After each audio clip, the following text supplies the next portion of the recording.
Joining us now on the morning show is Olajide Adediran, the governorship candidate of the People's Democratic Party in Lagos State, popularly known as Jandor. Good to have you on the program. Good morning, Doctor. Well, how is this your fight for Lagos going? Yafuneko, fight for Lagos. It looks like the fight is really getting serious.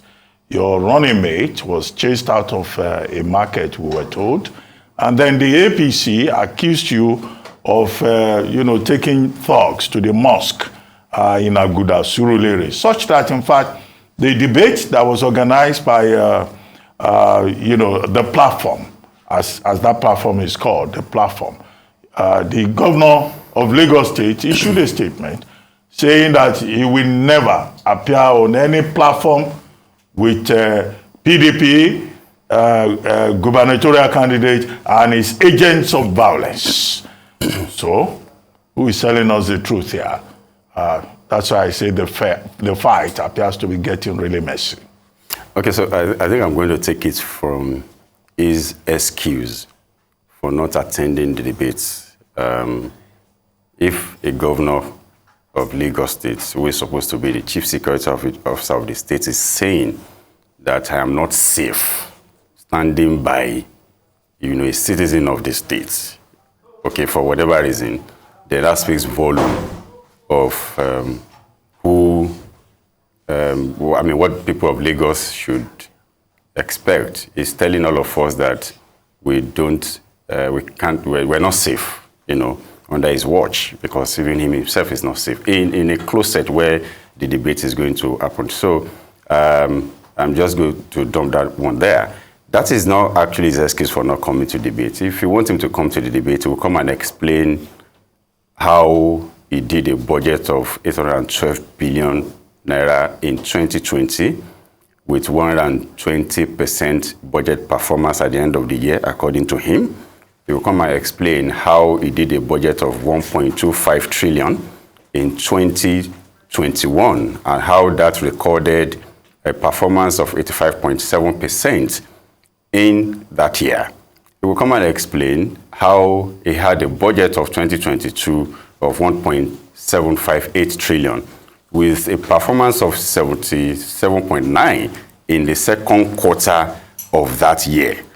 Yet, you still have a poverty rate from 4.5% in 2019 when you took over, and now 8.5% today. You still have unemployment rate of 14.6 when you took over, and now 37.16. So he would have a lot to come and explain. So he had to dodge the debate, because if you put all of those figures together, if you have such money in Lagos economy, for 3 years, we shouldn't be speaking to the fact that we still have an increase in our poverty rate, because the money should be working in the economy. So he had to dodge that for not coming to that debate, because he would have a lot to say. So that's not why he didn't come to the debates. That's that. Number two is that, why was he crying for Argentina? I went to Surulere to campaign. I was attacked. And he said, I went to the mosque. Did I take gun to the mosque, go and shoot the imam, or what? Or the people I went to campaign to? And there have been sequence of these happenings, attacks in the last 1 week. And immediately he issued that statement. I said, okay, this is the reason why this attack has been intense. Perhaps he was looking for something to ride on so that he won't be part of that debate. Because that debate, he has shifted about 4 times. We also have had that debate. He shifted about 4 times, saying he wanted to commission the 2 bus stop rail line. He wants Buhari to come and commission the deep sea port. Which one? What is the one with the deep sea port? It's not the Lagos State project. We're just a landlord with some percentage, and all that. So because he has nothing to show for his 4 years in office, he had to excuse himself. And whoever advised him to do that, I think they've done it. But, as far as the debate is concerned, if you watched it, for me, he was on that podium. I was seeing him there, and that's why you see that I call him out like on 2-3 occasions to say, no, I know you are there, so you should be listening.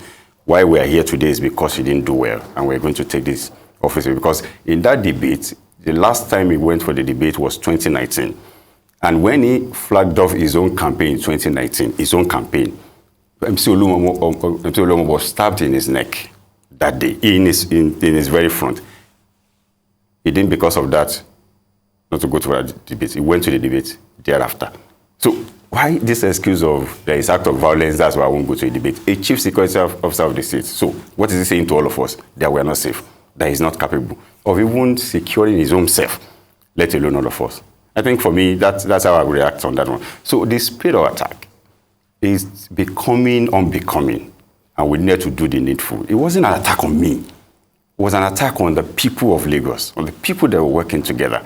You see, Funke went to markets, as usual, to speak to the people in the markets and campaign. I mean, we have constitutional backing to do this, okay? And she was chased out of the market. I wasn't there, and I had to call her to retreat with talks. I went to Oworo. They mounted a barricade that will not come into Oworo. These talks. And the commissioner of police, I said to the commissioner of police, I am going to go down my car and walk into that place. And the man said, I'll call the area commander. I walked in there. So what we're trying to do is to scare us, off the road, because they're not campaigning. The only thing they are using to campaign is their picture and taking over all these spaces in Lagos with their pictures and that, because they've got nothing to campaign with. The guy that came here last time and said Bullion Van missed his way to somebody's house, if you heard him very well, he said he's just been given a new... The Bullion Van will miss his way to your house this time around. We hope so. He came to say that he was just being given a new portfolio of outdoor something within the market. Let me tell you what they are using that for. You have Lassa. Why are you giving him such a portfolio? What they are using that for is that they've given instruction to all the people. Anywhere you see PDP poster, paste on it. That is the job. Anywhere you see PDP billboard, remove it. Anywhere you see anything that shows there is a PDP in this state, and that's the job he's been given. Because if you ask yourself, what is the meaning of that job? Right. So let's talk about that. I would like you to speak a bit further, because we have heard reports, not just from your party, but from other parties as well, who've said that some operators even refund their money, saying that the Lagos state government, the APC has said they shouldn't collect any money. How true is that? Because we had Comrade Ayo come here the other day say that it was false. So I'd like you to speak from experience. And the second part is still on security. You talk about violent acts by the APC to the PDP and perhaps other parties, but there's a video that was going viral about what happened in Surulere, where some of the gunmen who were shooting entered into what looked like a PDP campaign bus. I'd like you to share with us what happened there, because it seemed like your men also had arms and they were shooting. So share with us. Okay, quick one. Let me take it from there. That's our car. It was hijacked, and we're still looking for it up until this moment. You'll see that the car was turned around, okay, by the gunmen. It was hijacked. Until today, we're still looking for that car. So you're saying they were APC men? Of course. We were the one that we went there to campaign. I don't know if you understand. And it's been happening in Surulere. The first day in Surulere, it happened. I called the commissioner of police. He addressed it. The second day it happened, I was there with even the people from the area C command and everywhere. They saw it. DSS were there. So they quickly had to go to town with the story of saying this is Jandor vehicle and this is it and all of that. But it won't work. So everybody knows that. Now let me go back to the issue of this billboard. I came here on this station to bring that case to court of public opinion to say this is what is happening in Lagos, and this as far back as October when campaign started. We paid Afromedia to say we want to fly our campaign. They put it up. They went to ask them to bring it down, so they refunded our money. I brought the check here. Even what's it called? JC Deco also refunded our money to say sorry, we've been asked not to take anything away from you, and like that. But you see, my worry is this: if you say you are a governor of a state, if you say you're running an economy, and there is a sector of your economy whose season is this electioneering, season to make money, and you are depriving them of the amount of money they should have made in that season, it doesn't speak well even for your own economy, because the revenue you ought to have drew from there, there are a lot of people that will have work to do there, you've taken jobs away from them. This is what happened. Now, we dragged that up until January, and some of them decided to say, you know what, not that even you would have taken over all the spaces that are giving us any money. And we have two that summoned courage to say, Jandor, we are giving you our billboards. Come and take it. So we picked one, we picked the two. The third one, they didn't allow it to come up in Sele up until this moment, asking that they have to refund our money.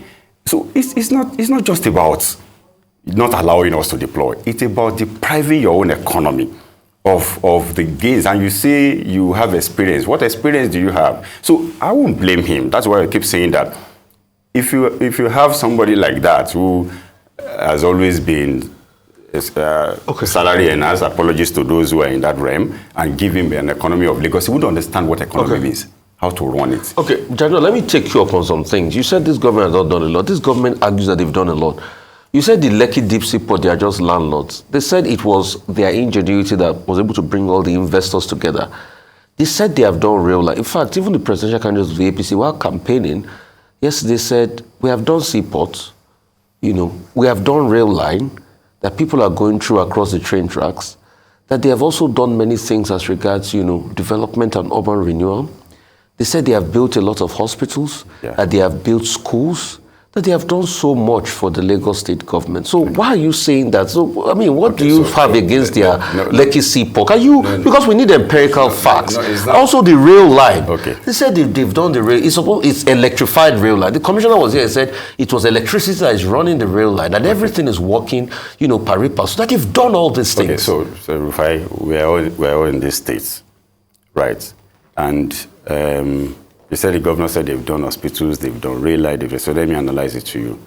It went on national TV sometimes to lay claims to 2 maternal child centers in Alimosho and the one in Etiosa. And I asked them to say, look, that project is not Lagos State government project. Which one is that? It's the Alimosho MCC. The Alimosho MCC. Why? It is federal government project through SDG, which was commissioned September 2019 when he came into office.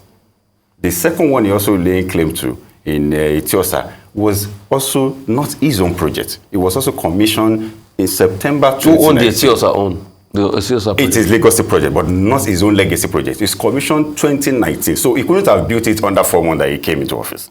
So these are things that he's laying claim for.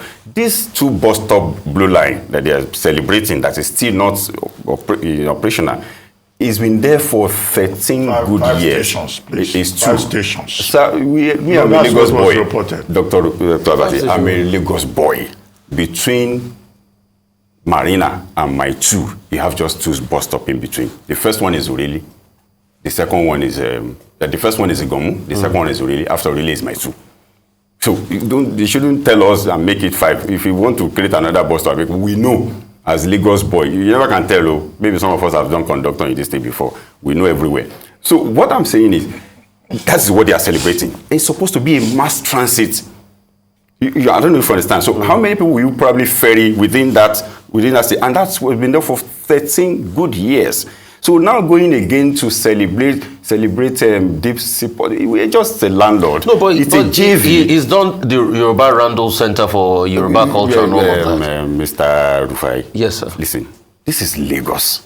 I just gave you fact of how much money in the last 3 years that has accrued to this state in terms of budget with performance. And you know the amount of debt that is only him has taken. So we should be speaking to that. By now, we shouldn't have an alternative route to this Lekki-Aja expressway that is clustered already.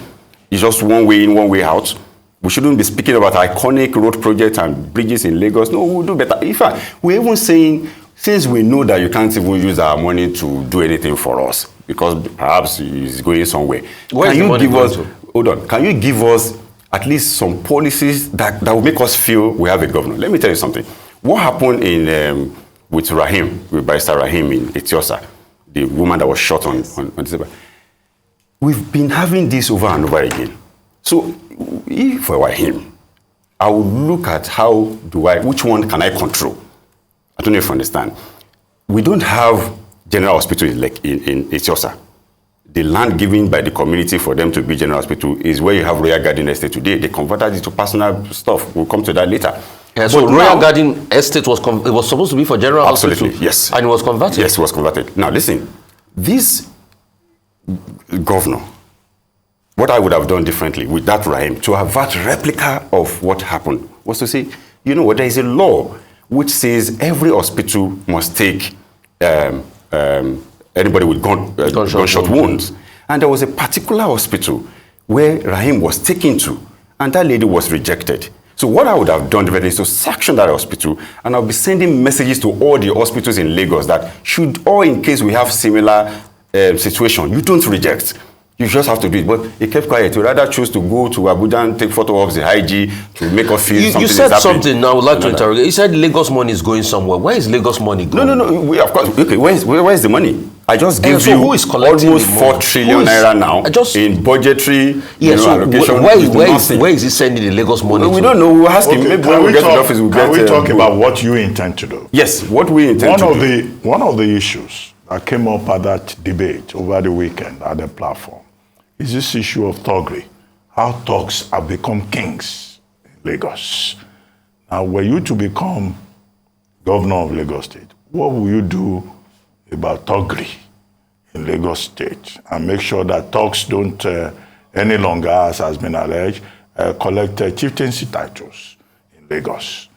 And secondly, the whole issue about transportation, this Blue Rail line, deep sea port, what will you do differently? Let's talk about your own agenda. Okay, so we don't expect you to praise it's okay, it's fine. The APC government. Dr. Abati. What will you do? Dr. Abati, the thuggery of a thing is a tool in the hands of this government. And I've said over and over again, we can as well convert them to tools, but a very positive one, useful one, and see how much of them you can quickly rehabilitate. I would say this, if the government of Lagos wants all those nonsense to stop today, to stop, you know what? They are part of their structure. They're already embedded in government and political structure by making sure they are the one that is overseeing the parks and garages that belongs to the government. You know there is difference between URTW and the management of park and garages. And URTW is a labor union, you know, that is legal, you understand? But they decided to convert this one to tools to be terrorizing all of us. So if I have somebody like that managing Ojota garage, for instance, and I know on that corridor every time there is traffic, they go there to rob my people in traffic, all I need to say to the man that is managing that garage to say, you know what, the day I see people robbing my citizen on this corridor, that's the day I'm going to take the garage away from you. You will see that they will secure that garage themselves if they are not the one robbing people there. I don't know if you understand. That is one way to make sure you also use them. You know, as it is, our old mothers, they will put and say, Rufai, they will use you too, you see, and you will be like, I already know that. I don't know if you understand. Apologies for that. So this is some of the things we will bring to bear. Now, let's talk about this transportation issue in Lagos. You see, I've said it over and over again. All you need to do is to look at how to reduce the sufferings of the people. I've used a Third Mainland Bridge example. Of course, you have more vehicular movement from mainland to the island every morning on Third Mainland Bridge. And I said on your left and when you're coming, that will expand land, solution is staring to you in the face. What I will going to do is to build a park and ride in that place. That if you're coming from mainland and want to go on the Third Mainland Bridge, you can park your vehicles there. You understand? In a very secure, all I need to do is to invite a private sector to give me something like that. And you then have a ferry that will take you to the mainland. In fact, this ferry can also come with an alien cars on the island. Fourth Mainland Bridge. No, Fourth Mainland Bridge. You know, by now we should even be talking about the 5th or the 6th Mainland Bridge. We shouldn't even be talking about Fourth Mainland Bridge of Tinubu campaigned with Fourth Mainland Bridge in 2003. We are still campaigning with Fourth Mainland Bridge in 2023. It's something else. So this is one thing we're going to do. If we do that, we free up the Third Mainland Bridge. On Lekki-Ajah Expressway, I said it during the debate, every intersection, you see, they've done a whole lot of solution, but it's not working. Breaking the turn-off and other, it's not working. Solution to that place is first fly over all intersections. Because by the time the deep sea port and the refinery come in full, what's it called? There will be a lot of pressure on that road. By now, we should have built a coastal road that would take pressure off that place. And we also need to build another alternative route. I have identified one. I mentioned it at the DPAs. From that Eleanor Junction, if I build a road from there to Itomu, from Itomu to Baduri, to bust out in Etiosa. So if you don't have business in Awoyaya, Shongote, Doaja, you just, and if you're going to Ekpe, you just bypass and go. If you're also coming, you just bypass and go. If we do that in the first 2 years, we would have resolved the problem at that place, because a lot of people are moving there, estates are coming up there, and you will need to plan for all of this area. And there are some points that you don't even need infrastructural renewal. What you need is to have a strong wave governor that would say, leave that place.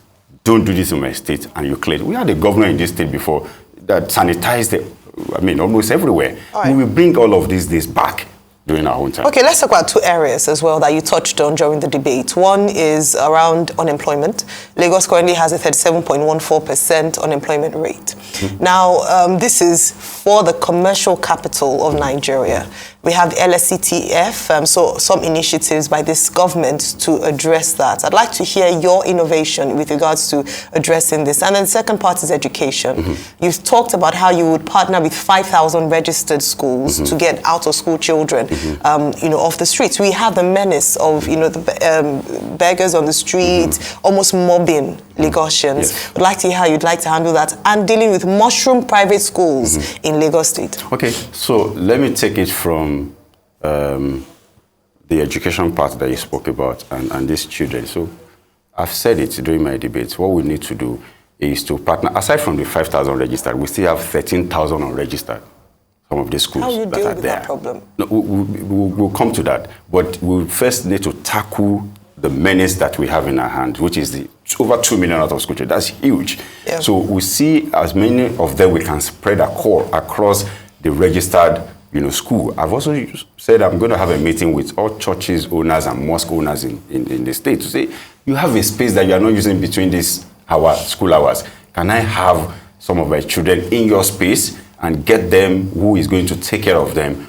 So all the children you see on the road, especially on this Lekki road, it's a nice so. And it's unfortunate that we have a government in Lagos and they see that every day everybody just go to sleep. I say, it's normal. I am going to take them off the street. Let whoever is the parent come and ask me. And I will ask you why are they there. But I will take care because they are my children. I will take care of them. I'll put them to where they're going to be in school. I mean, all this policy of putting them in school, they're the numbers that we're talking about. We're just going to make sure we put them where we're going to take them up and under. Now, you spoke about LSTF. This is what we're speaking to. You see, the only solution to this problem is just to make Lagos money work for the people of Lagos.